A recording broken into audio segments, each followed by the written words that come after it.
I accidentally discovered this cool way to make a textured printmakey analog look with your image in Procreate without even having to use any special brushes or anything like that. It's all done using some of these effects that are built into Procreate. In this video, I'll show you ways to use these things to manipulate your artwork to make it look analog without having it look like fake analog. If you're familiar with my channel, you may be thinking right now, wait a second, I thought you hate Procreate.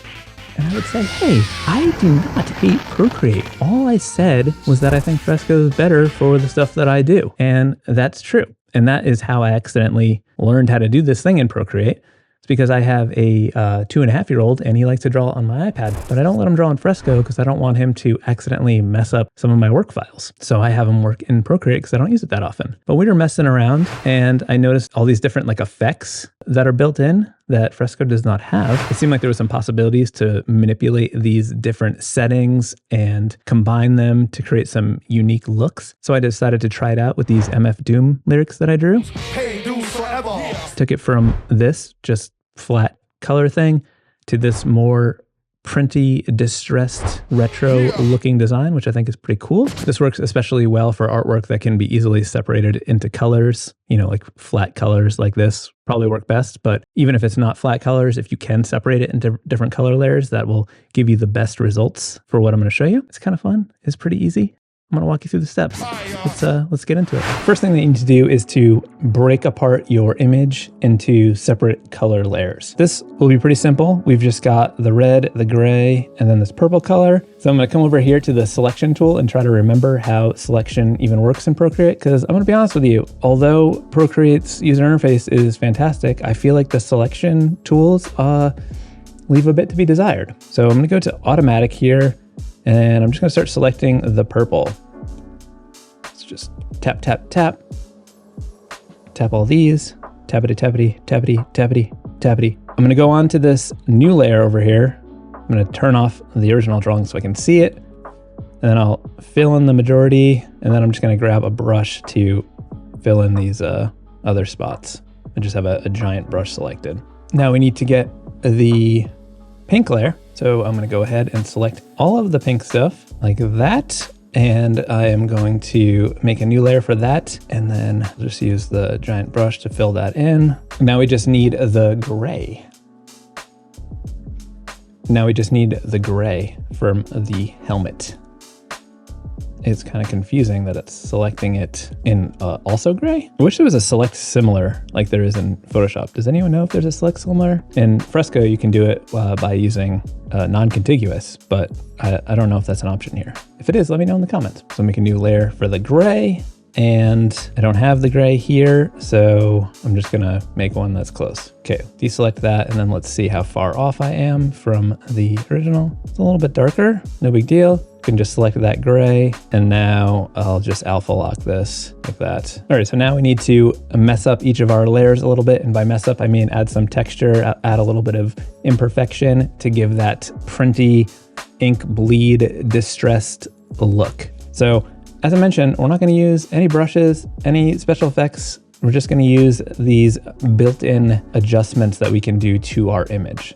So I'm going to come over here to this little magic wand icon, and I'm going to come down to the liquify, and then I'm going to choose crystals, and I'm just going to kind of come down here and brush over the edges to giving us that just kind of distressed look. And it's like a little bit of the ink bleed, and you can adjust these settings to see what works best for you. And I don't want to do it everywhere, but I just want to make it look like it's not perfect. I don't want these edges to be perfect. You can choose the size, you can make it real small. A tip I would recommend is to maybe vary it in different sizes. Then you can just get this cool sort of natural look. And when we combine this with some other things, it'll really pay off. And you can do this as much or as little as you want. I mean, it's your drawing, you can do whatever you want with it. You don't have to do any of this. You could say, this is a stupid idea. Let me know in the comments if it's a stupid idea. Now, the next step is to get that texture like a Rezo print has, where it's almost like a photocopy. Razor print is sort of like almost like a combination between a photocopy and a screen print where you're like layering colors, but it's got that like texture from a photocopy. So to do that, we're gonna go into the noise option here. To make the noise come on, you just have to like drag across, and that shows like the intensity, and you can find whatever level you want. And then you can come in here and like adjust the size, and you can see like which one works best for you and which size that you like. And you can play around with the turbulence and just, whatever setting works best for you. And when you start to layer these, they're gonna look pretty cool. The key is gonna be to make sure that you're doing them different for each color so that they layer in a natural way. So I think that's okay. I'm happy with that. And now we can move on to the next color. So we'll do the same steps. We'll start with the liquefy. I like to do the liquefy before because then that noise is based on this, and then you're not sort of warping the dots that are emulating the print look. So again, crystals, and then just sort of coming around, messing up these lines, making them a little less perfect, varying the size so that it doesn't look like you're just repeating the exact same thing everywhere. So it's less uniform, more unique, can play with the distortion, get some interesting effects like that. I think I'm gonna do it to a minimum on this because this lettering is pretty thin, but just, add in a little bit of ink bleed. Now we will do the noise one again. Another thing you can try besides the liquefy crystals is the glitch option, and then on the wave. And then I like to bring the zoom all the way down and the frequency all the way down. Bring all this stuff pretty low. And then I like to put this one on pencil and then just sort of kind of draw in, and it for some reason defaulted way back to the beginning. You can kind of come in and draw on the edges and adjust a little bit as you go. And it just allows you to like break the edge a little bit, which is similar to what we did with the crystals. It's just a little less control, but you can still get some cool effects with this. I think that's pretty good. Now we can go into the noise option. Just bring this up a bit, figure out what setting. To be honest, I have no idea what this octaves is, but it changes the way it looks a little bit. Looks like maybe the size or how much layering there is. I'm not quite sure. To be honest, the differences between all of these are pretty subtle. Well, let's go with that one. So there's one more thing I want to do to really enhance the printmaking look, and I want to do this by making it look more layered. So what I want to do is take this artwork that is on my purple layer and repeat that on each of the other colors so that we can get that layered effect. And instead of just duplicating this and putting it on each of the other ones, I want it to not have the exact same texture so that it layers better. So what I'm going to do instead is go back to my original here, and I'm going to select the purple. So with that selected, I'm going to go ahead and make a new layer and then use this gray to fill this all in. And then I'm going to make a new layer and use the red and fill that all in. So the reason I'm doing this separate is I just want to mess this up a little bit so that it is not exactly the same, because the whole point of getting that analog look is the imperfection. So I want to do each of these individually. So I'm just going to come through and quickly run through the steps that we did before. I'm going to use the liquefy, and then I'm not going to go too crazy on these ones. I'm just honestly coming in and just tapping a few little spots just so it's not perfect. And then I will go over to the noise and just kind of go like that, not worry about it too much. That's looking pretty good. And what I can do now is merge this down with the red layer. Now we'll do the same thing for the gray one. All right, that's good enough. Then let's add noise. Okay, and now we can merge our gray layers together. Okay, so now that we have our 3 different color layers, there's one more effect that I want to do to really sell that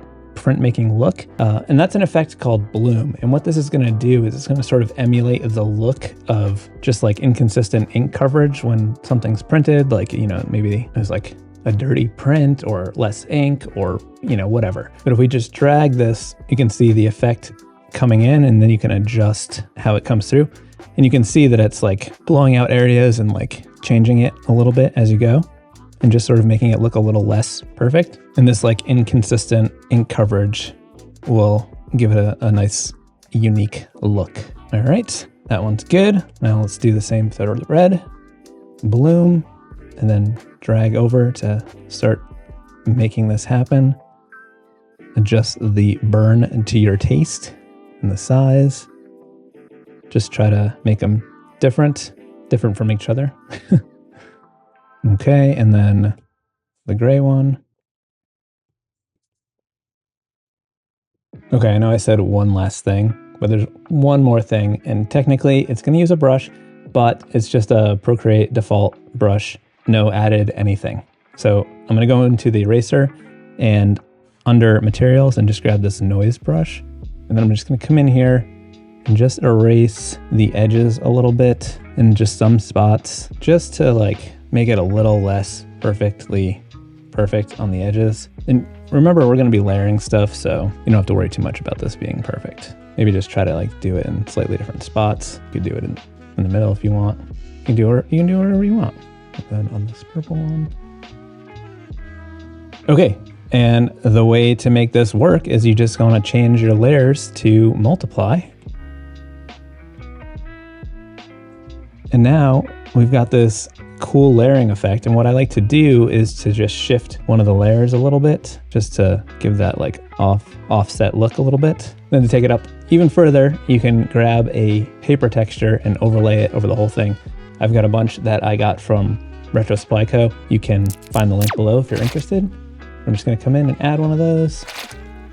Just stretch this over to make it fit. This is a grungy paper. And then put this on top of everything and then just set that to multiply. And now got a pretty good look. Like, look at all this. This is very printy looking pretty cool, pretty fun. I have to admit, it would be nice to have some of these extra effects in Fresco. Maybe they'll come, maybe they won't, who knows? But super fun to play around with. Hope you enjoyed this. Let me know what you think. See, I don't hate Procreate. Did you know this isn't my only Procreate video on this channel? You want to see another Procreate video? Check out this one. Good talk.